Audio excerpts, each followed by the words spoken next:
Lífland hefur allt sem þarf fyrir þarfasta þjónin og þig.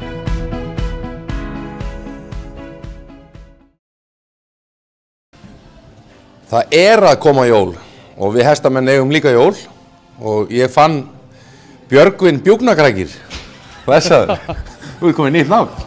Sælþröstur Hurðarskellin. Já, blessaður minn. Herðu, þú ert búinn að standa hérna í dag í topprættir og hérna kynna hnakka fyrir fólki. Já, ég bara hnakka og fullt af frábærum vörum hérna. Já, þér úrvalið af jólagjöfum, Já. Skulum ekki glemma því. En hnakkarnir, mér langar að bara spyrja þú og vindum eitthvað sem ég bara beint í það. Ef að svona hinn almenni notandi að velja sér hnakk, eftir hverju á maður að leita og... Þetta svo misjafnt eins og fólki flest, hvað fólk að fíla í þessu. Persónulega ég sjálfur þessum hérna. Finnst þessi alveg magnaður. Þetta hvað?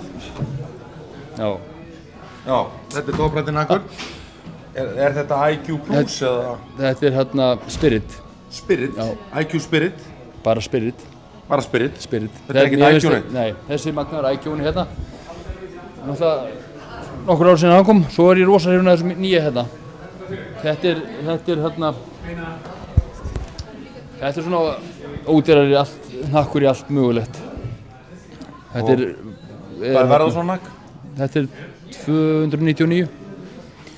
Þetta magnaður hnakkur með góðan stuðning og flott sæti og svo alltaf sígildur og einn af bestu hnökkum sem framleiddur hefur verið hérna, jóðurinn. Þessi stendur alltaf verið sínu. Einhvern veginn fíla þennan hnakk allir. Jóður spesial, það nú ansið margir sem út í þessum hnakk. Þetta bara frábær hnakkur og já, ég hef ekki heyrt neitt hvart yfir þessum hnakk. En eru menn, þurfum við að fara að skoða það hérna á Íslandi að vera með fleiri en einn hnakk í notkun? Eða getur maður fundið svona hnakk eins og þennan sem alhliða? Þessi mjög alhliða. Þetta ég að ríða mjög mismunandi hestum og ég með mestarlega 2 hnakka í gangi. Við höfum ekki farið alltaf þetta útlenska bull að fara að sníða hnakka yfir hesti, sko. Nei. Það eru til undirdýnur og aðrir hlutir sem geta hjálpa okkur til því. Já, þarna ekki allir sammálaðir en sumir. Það bara mitt álit, en það ekki endurspegla mat þjóðarinnar. Endurspeglar ekki mat þjóðarinnar. Svo við stilum Sim og Jóa sinni í það. Já, en þetta frábær hnakkur og já, maður reynir að velja sér hnakk sem mann líður vel í og ef mann líður vel í honum þá getur maður unnið rétt og hesturinn verður sáttastur. Já.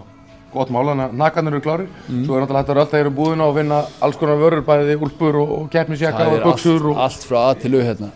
Allt klárt? Jólagjafir í bunkum. Það vantar alltaf eitthvað sem í hestunum.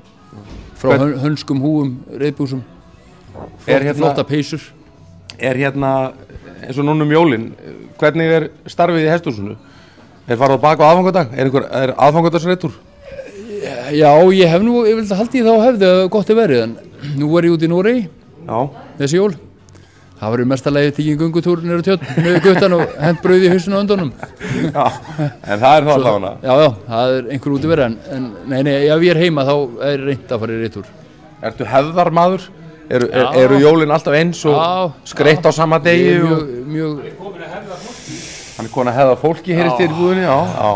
Talandi um það. Nei, ég er mjög vanafastur. Vanafastur? Já.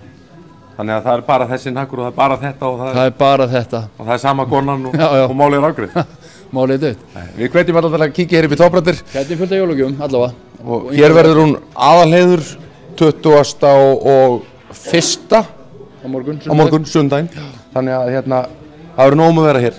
Já, hér er jólagjöf sem klikkar ekki og yngi verður það verður allir sem eru í hestunum vilja alltaf fá einhvað til að nota í hestunum, það vantar alltaf einhvað. Já, og svo náttúrulega hægt, ef þú veist ekki hvað að gefa, það að fara bara á afgreiðsluna og gefa gjafabréf. Já, en það líka hægt að fá bara einhvað fallegt og skipta. Það svona meira persónlegt. Gjafabréf ekki alveg... Finnst þér það ekki? Nei, það ekki mjög persónlegt gjafabréf, finnst mér. Mér finnst eiginlega best að hópa á pening. Bara gott ekki allir sem þú. Nei, vel hátíð og takk fyrir þetta. Sömuleiðis.